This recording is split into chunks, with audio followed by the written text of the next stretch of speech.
আজকে কই মাছ দিয়ে লাউ রান্না করব। অনেকেই ভাববেন কই মাছ দিয়ে আবার লাউ রান্না হয় নাকি? একেকজন একেকভাবে খেয়ে থাকে। আমার শ্বশুরবাড়িতে তারা খেয়ে থাকে একেক ধরনের মাছ দিয়ে। তো একেকজনের একেক রুচি। মাছটাকে আমি খুব সুন্দরভাবে কষিয়ে নিব। কষিয়ে তারপর মাছটাকে আমি একটি পাত্রে উঠিয়ে নিব। মশলাটা একটু কষে আসলে তারপর আমি লাউগুলোকে দিয়ে দিব। লাউগুলোকে আমি খুব সুন্দরভাবে পরিষ্কার করে নিচ্ছি। আমার আমার শাশুড়ি লাউয়ের মধ্যে পেঁয়াজ দেয় না। শাশুড়ি পেঁয়াজ ছাড়াই লাউটাকে কষিয়ে থাকে। আমার কাছে এই জিনিসটা হাস্যকর মনে হতো।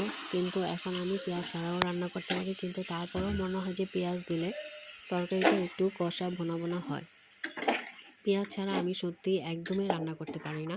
তারপরও আমার শাশুড়ি মার কাছ থেকে শিখেছি। খারাপ লাগে না, খুবই ভালোই লাগে। এই তো মশলাটার ভিতরে আমি লাউগুলো দিয়ে দিব। খুব সুন্দরভাবে এপিঠ ওপিঠ এগুলো মশলা মিক্সড করে আমি ঢেকে দিব।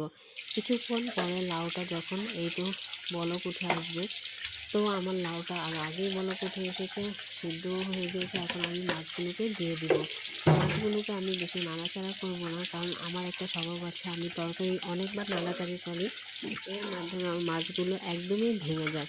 তো এটা আমার এত মানে খারাপ লাগে, তখন তরকারিটা দেখতেও ভালো লাগে না। যাই হোক, আমি এখন কাঁচামরিচ ধনেপাতা দিয়ে তারপর এটাকে নামিয়ে নিব। তো আলহামদুলিল্লাহ, তরকারির কালারটা খুব সুন্দর আসছে এবং ধনেপাতার ফ্লেভারটা অসাধারণ আসছে। শীতকালে তরকারি খেতে এমনিতেও অনেক বেশি মজা লাগে।